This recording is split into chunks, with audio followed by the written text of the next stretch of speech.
Karena itulah konsep kerajaan Allah. Sesuatu yang lebih baik, something better is coming, akan datang.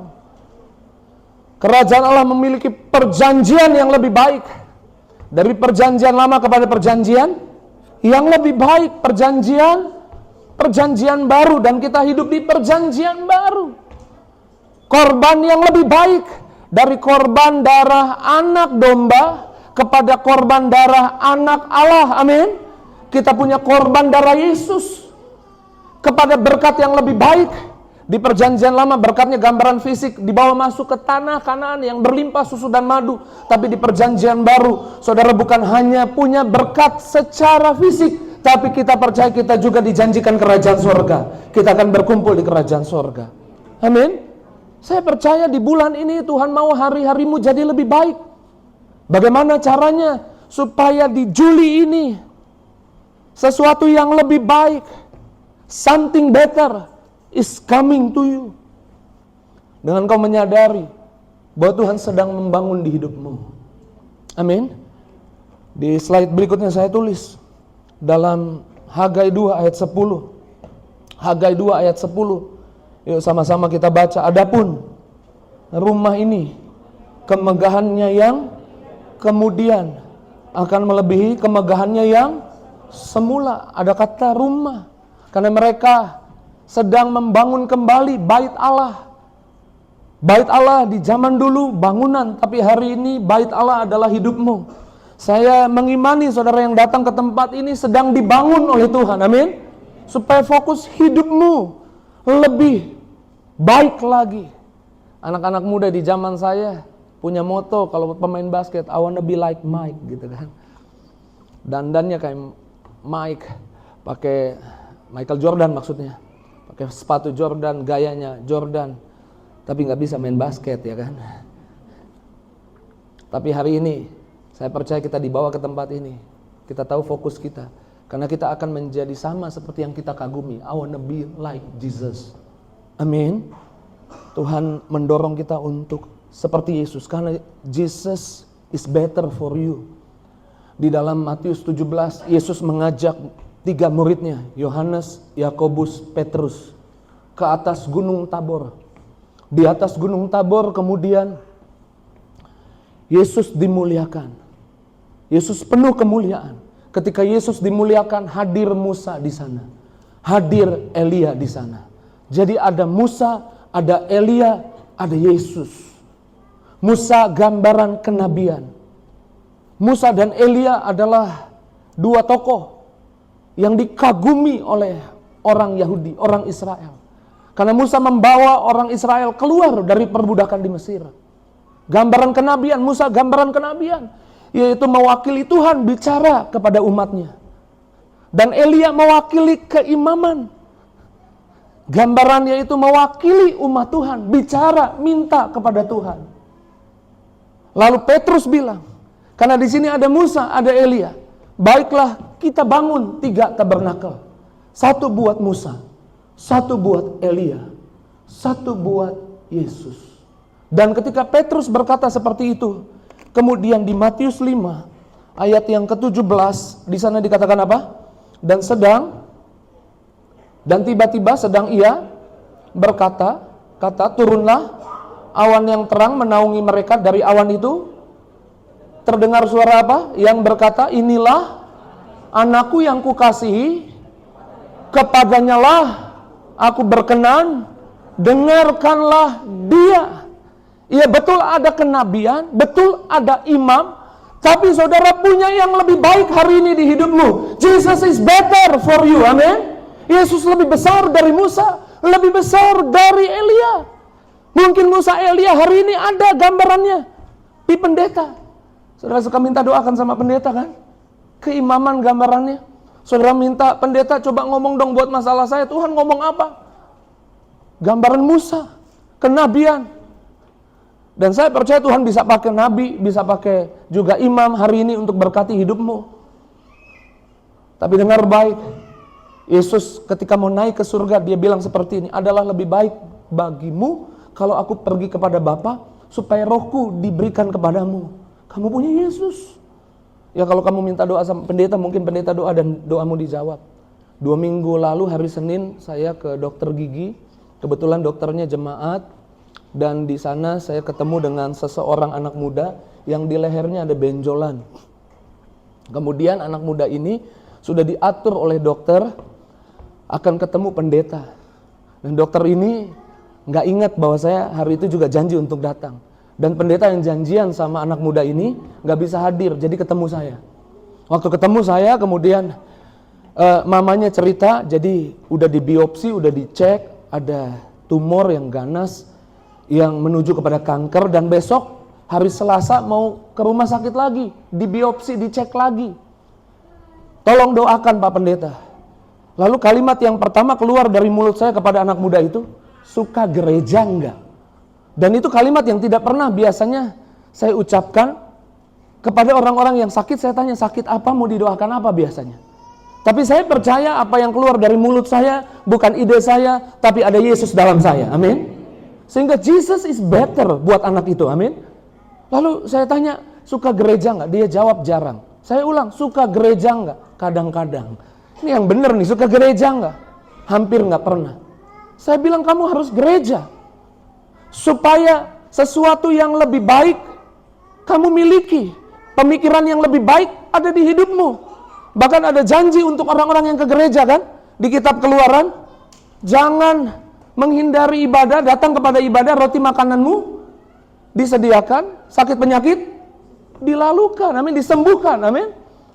Kemudian kebetulan di situ ada Ponce, saya bilang, Ponce coba ke mobil, ambil perjamuan kudus. Kita perjamuan, kita minta sama Tuhan, tapi rajin gereja ya. Saya tunjukin jadwal Tiberias, besok hari Selasa jam 11 ada di SCBD. Lalu anak muda ini bilang, besok kan harus ke dokter. Oke, kalau selesai ke dokter, kalau nggak ada apa-apa, Rabu di Nias ada ibadah. Karena ini di Jakarta, di Saulunto saya ketemunya. Terus saya bilang, Kamis ada juga nih, kamu kejar, kamu datang ibadah, supaya kamu dapat yang lebih baik. Lalu selesai doakan, saya lupalah, udah. 2 minggu berlalu. Kemarin pagi saya ketemu dokter yang sama. Bu dokter kasih lihat sama saya, Pak Mario dahsyat. Ini diagnosa yang sebelumnya, dan ini yang hari Selasa dia datang cek ke dokter. Di lehernya cuman ada cairan, bukan daging yang membengkak. Oh, diagnosanya salah. Dokternya bilang, saya nggak percaya diagnosanya saya. Saya percaya Tuhan bikin mujizat buat anak itu. Tuhan kasih yang lebih baik buat anak itu. Amin. Gini nih, goal khotbahnya bukan itu. Goal khotbahnya, saudara boleh datang sama pendeta dan minta doakan dan Tuhan jawab doamu. Elia datang untuk mewakili umat, minta sama Tuhan dan Tuhan jawab doanya. Musa berdoa kepada Tuhan, Tuhan bela orang Israel. Tapi hari ini saudara hidup di perjanjian baru. Di dalammu ada Yesus. Jesus is better for you. Kamu bisa doa sendiri. Kamu bisa perjamuan di kamar. Dan ada mujizat buat hidupmu. Karena Yesus ada di dalam hidupmu. Amin. Tepuk tangan yang dahsyat, yang luar biasa buat Yesus. Yesus lebih better. Yesus lebih baik dari Musa, dari Elia. Yesus yang ada di dalammu lebih besar kuasanya daripada doa pendeta. Boleh doain pendeta, bukan pendetanya malas doain. Tapi saya dorong saudara untuk berani doa sendiri. Ada Yesus di hidupmu. Bilang kanan kirinya, Jesus is better for you. Bilang Yesus ada buat hidupmu. Suasana Gunung Tabor itu indah hari itu. Karena Petrus lihat kemuliaan Tuhan. Ada Musa, ada Elia di sana.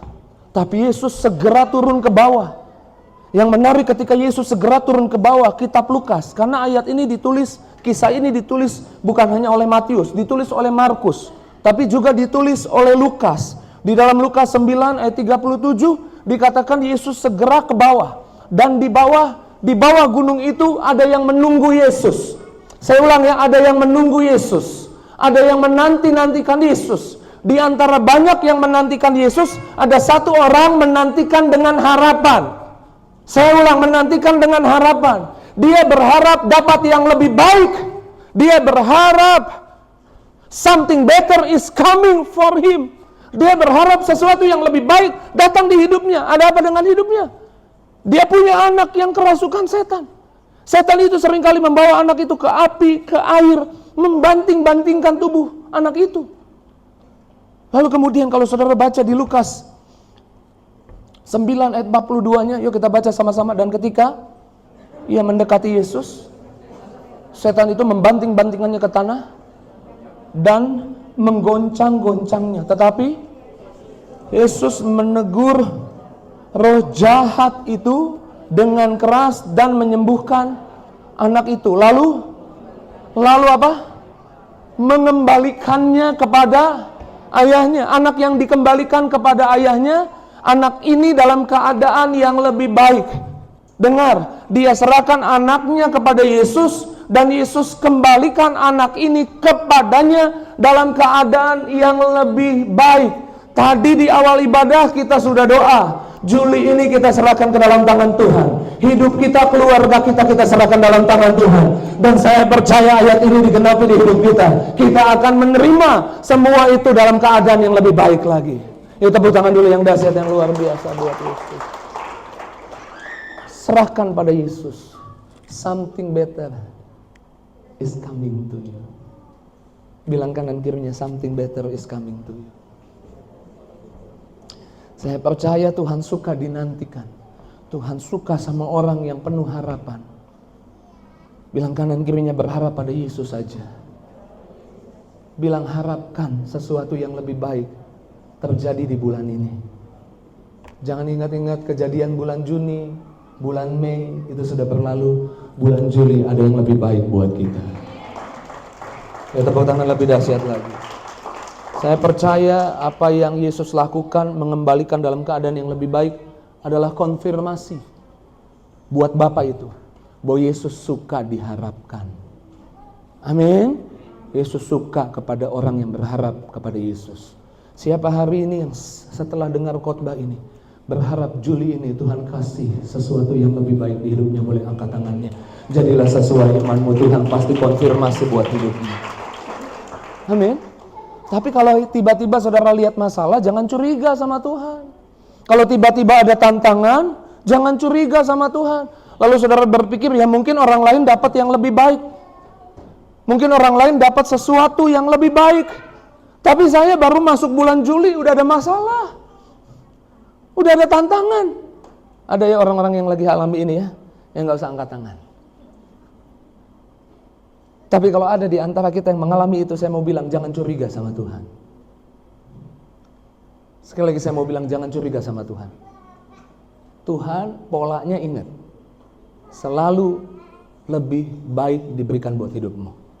Amin. Kadang-kadang ujian, pencobaan, tantangan, masalah, diagnosa dokter yang buruk yang dialami anak yang tadi saya saksikan, itu cuman bungkus kado. Sama-sama bilang masalah saya, tantangan saya, hanya bungkus kado. Karena dalamnya, sama-sama bilang, karena dalamnya ada yang lebih baik yang akan datang di hidup saya. Amin. Tuhan itu bangga sama Ayub. Dan saya percaya Tuhan mau kasih yang lebih baik buat Ayub. Makanya di perjanjian baru digambarkan seperti ini. Yuk kita baca Matius 9 ayat 17. Sampai di poin ini dulu saya mau tanya, tangan-tangan yang diberkati firman Tuhan boleh lambaikan tinggi tangannya. Sama-sama bilang something better. Pegang dadamu, bilang is coming to me. Bilang di bulan Juli ini, bilang sepanjang Juli ini. Yuk applause dulu, tepuk tangan dulu yang dahsyat buat Yesus. Begitu pula anggur yang lebih baik. Ada anggur yang lebih baik dari anggur yang tercurah di bulan Juni, di bulan Mei. Amin. Anggur yang baru tidak diisikan ke dalam kantong anggur yang tua. Karena kantong anggur yang tua kaku, kalau dimasukkan anggur yang baru, zat kimia di anggur yang baru, alkoholnya dan apa yang terdapat di anggur yang baru bisa merusak kantong yang tua itu. Karena jika demikian kantong itu apa? Koyak, sehingga apa? Anggurnya terbuang dan kantong itu pun hancur. Ayat ini sejalan dikonfirmasi dengan ayat perjanjian lama. Berkat Tuhan yang menjadikan kaya. Tahu ayat ini? Berkat Tuhan yang menjadikan kaya, susah payah tidak menambahinya. Apa hubungannya Pak Pendeta? Pasti saudara berpikir gini kan, kalau Tuhan berkati, Gak usah susah payah, gak usah kerja, tidur aja gitu ya. Bukan. Konteks ayat ini, berkat Tuhan yang menjadikan kaya. Susah payah maksudnya kehancuran, kegagalan, cobaan, tantangan. Tidak menyertainya. Kalau saudara diberkati Tuhan, berkat yang dari Tuhan gak akan bikin saudara jadi sombong. Saya ulang ya. Kalau saudara diberkati Tuhan, berkat yang dari Tuhan gak akan bikin saudara jadi gak gereja. Berkat yang dari Tuhan gak akan bikin saudara jadi kompromi. Sekarang bisa main-main lah ke klub malam, punya uang. Kemarin lagi gak punya uang, gak main. Berkat yang dari Tuhan gak akan buat hidupmu pergi liburan dan lupa Tuhan di hari Minggu. Batang hidungnya gak kelihatan nih.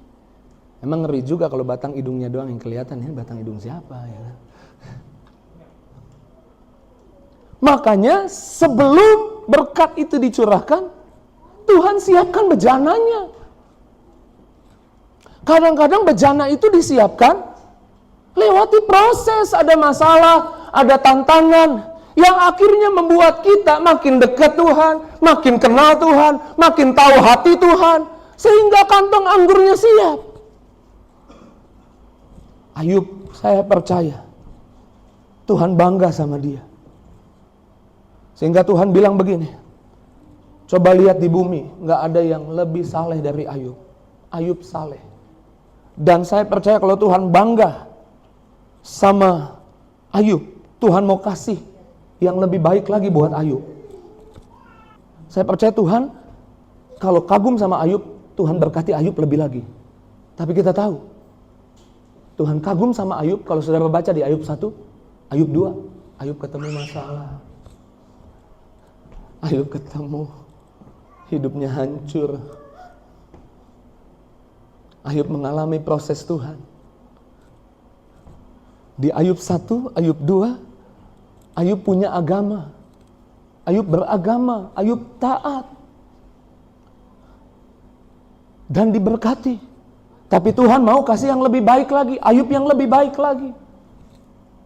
Sehingga selesai proses itu Ayub bilang begini, dulu hanya dari kata orang aku dengar tentang Tuhan. Ayub mau bilang begini, dulu aku hanya beragama. Tapi hari ini aku kenal Tuhan. Aku tahu isi hatinya. Aku tahu apa yang menyenangkannya. Aku tahu apa yang menyakitinya. Aku tahu apa yang berkenan. Apa yang dia suka. Apa yang dia gak suka. Saya percaya di Juli ini Tuhan mau buat saudara juga jauh lebih baik lagi. Something better is coming to you. Hidupmu akan jadi lebih baik. Kamu bukan cuma beragama. Kamu punya hubungan sama Yesus. Amin. Sehingga waktu dia punya hubungan sama Tuhan, dia udah siap. Di ayat 7 sampai ayat 17 Tuhan berkati. Tuhan punya yang lebih baik, jumlah yang lebih baik untuk kambing dombanya. Kambing domba yang ditulis jumlahnya di Ayub pasal 1, di Ayub pasal 42, 2 kali lipat lebih banyak. Sejak awal Tuhan mau kasih, bukan setelah Ayub lewati itu. Sejak awal Tuhan mau kasih itu buat Ayub. Tapi Tuhan gak mau Ayub jadi hancur karena berkatnya. Dia dipersiapkan untuk berkat itu. Saya percaya Juli ini juga Tuhan persiapkan saudara untuk terima berkat yang lebih baik di hidupmu. Amin. Anak-anaknya paling cantik-cantik di bumi. Dan Ayub umur panjang. Lihat keturunan keempat. Alkitab bilang dia bukan mati sakit-sakitan. Dia mati tua. Tuhan kasih yang lebih baik buat Ayub. Dan Ayubnya jauh lebih baik. Something better is coming in July. Amin. Sesuatu yang lebih baik akan datang di hidup kita di Juli ini. Ya, tepuk tangan sekali lagi yang dahsyat, yang luar biasa buat Yesus. Sama-sama bilang Tuhan tetap sama. Dulu, sekarang, sampai selamanya. Tapi kadang-kadang kita terjebak berpikir bahwa Tuhan terbatas tolong kita. Kita suka cara yang lama, tapi Tuhan punya cara yang baru. Di kitab Yesaya, yuk kita buka dulu Yesaya 43 ayat 18. Sampai di poin ini saudara diberkati firman Tuhan. Yang diberkati firman Tuhan bilang something better is coming. Amin. Biar saya bernubuat something better is coming buat keuanganmu Juli ini. Something better is coming buat anak-anakmu Juli ini. Something better is coming buat kesehatanmu di Juli ini. Amin. Firman Tuhan bilang apa di Yesaya 43 ayat 18? Firman-Nya, janganlah ingat-ingat hal yang dahulu, janganlah perhatikan hal-hal yang dari zaman purbakala. Kalau saudara baca ayat ini bertentangan dengan khotbah saya minggu lalu. Minggu lalu ingat yang datang minggu lalu? Paulus mengingatkan Timotius, ingat iman nenekmu, Louis. Ingat iman mamamu, Eunike. Mengingat iman mereka akan mengobarkan imanmu, karuniamu. Tapi di sini jangan ingat-ingat hal yang dahulu. Apa yang mereka ingat di kitab Yesaya ini? Mereka ada di mana? Mereka ada di pembuangan. Tapi kalau saudara baca di kitab Imamat, di kitab Keluaran, di kitab Ulangan, berulang kali Tuhan suruh mereka bikin perayaan. Perayaan untuk apa? Perayaan untuk mengingat mereka telah dibawa keluar dari perbudakan. Dan waktu keluar dari perbudakan, mereka ketemu air yang banyak, laut Tiberau. Tapi lautnya dibelah karena menghalangi jalan mereka, dan mereka jalan di tanah yang kering. Pemusik boleh siap-siap minta nada di E. Lalu mereka masuk ke padang gurun. 40 tahun mereka keliling di sana. Lewati laut Tiberau, Musa yang bawa mereka berjalan di tanah yang kering. Lalu setelah 40 tahun, Tuhan memerintahkan Yosua bawa umat Tuhan ke tanah Kanaan. Waktu mereka mau ke tanah Kanaan, mereka harus menyeberang sungai Yordan. Dan waktu mereka mau menyeberang, sungai itu meluap, airnya banjir. Mereka lihat air yang banyak, dan sekali lagi Tuhan belah sungai itu, dan mereka jalan di tanah kering tentangan Yeriko. Dan Tuhan mau mereka mengingat itu. Tapi ayat 18 bilang, jangan ingat-ingat perbuatan Tuhan yang itu. Maksud Tuhan apa? Karena sekarang kamu ada dalam pembuangan. Di pembuangan semuanya kering. Dan di tempat yang kering, kalau dulu lautnya aku buat kering, sekarang di tempat yang kering, aku buat yang beda. Di Juli 2024 aku buat yang beda. Lihat, aku hendak membuat sesuatu yang baru, yang belum dilihat orang. Saya mengimani sesuatu yang baru yang belum dilihat matamu, yang belum didengar telingamu, yang gak pernah timbul dalam hatimu, yang masih disegel. Tuhan punya ide untuk urusan bisnismu, untuk urusan kesehatanmu, yang percaya bilang amin. Untuk urusan anak-anakmu. Enggak seperti yang kemarin Tuhan kerjakan. Tuhan punya yang baru. Dan Tuhan siapkan yang lebih baik lagi untuk buat imanmu makin bertumbuh, imanmu makin hebat. Tuhan bilang seperti ini. Yuk kita baca sama-sama. Lihat, aku hendak membuat sesuatu yang baru, yang sekarang sudah tumbuh. Belumkah kamu mengetahuinya? Aku hendak buat jalan. Karena sekarang ada kekeringan, aku hendak kasih air. Bukan air, aku hendak kasih kesegaran. Sungai. Kalau kering ada sungai, itu jadi segar. Dan lupakan itu dilakukan oleh Musa. Dulu lautnya dibelah oleh Musa. Sungai Yordan dibelah oleh Yosua. Hari ini aku enggak pakai Musa lagi, aku enggak pakai Yosua lagi, tapi aku pakai kamu. Tapi aku mau pakai kamu. Karena dunia sekarang sedang mengalami kekeringan rohani, kekeringan keuangan, naik turun ekonomi dunia nggak jelas, kekeringan kesehatan, kekeringan etika. Di zaman saya anak muda, waktu saya muda, emang sekarang udah tua ya? Enggak ya, masih muda ya? Berapa tahun kira-kira? 17 ada? 24? 44 sekarang. Waktu saya masih muda, Sebagai anak muda adalah sebuah kebanggaan. Sekalipun orang tua yang salah, saya yang benar, saya minta maaf. Tapi hari ini udah mengalami kekeringan etika. Enggak, biar dia udah tua, dia harus tahu dia salah. Ini bukan salah atau benar, ini masalah etika. Sekarang orang kalau minta maaf, dia nggak salah, itu hina. Namanya, artinya dia mengakui kesalahannya. Di zaman saya dulu, minta maaf padahal nggak salah, itu kebanggaan. Gua nggak salah tapi gua minta maaf. Itu kebanggaan. Sekarang etika lagi kering. Kerohanian lagi kering. Mereka ada di pembuangan. Dunia ini sedang mengalami kekeringan. Dan kalau waktu Tuhan belah laut Tiberau pakai Musa, Tuhan belah sungai Yordan pakai Yosua, Tuhan mau curahkan kesegaran di rumahmu. Saya ulang, Tuhan mau kasih pemulihan di keluargamu. Tuhan mau kasih kesembuhan di lingkungan kerjamu. Tuhan mau bangun etika yang lama yang sudah dilupakan, dibangun lagi. Tuhan mau kasih kesegaran, kebanggaan, moral yang lebih hebat lagi, amin, di keluargamu. Tapi bukan lewat Musa lagi, bukan lewat Yosua lagi, bukan lewat pendeta lagi. Saya nggak akan keberatan kalau saudara maju ke depan, saudara minta doakan, saya nggak akan keberatan. Tapi sebagai hamba Tuhan, saya mau kasih tahu, Tuhan mau bawa kesembuhan ke rumahmu, ke kantormu, ke keluargamu, ke tempat di mana engkau ditempatkan di sana oleh Tuhan. Bukan lewat pendeta, tapi lewat hidupmu. Amin.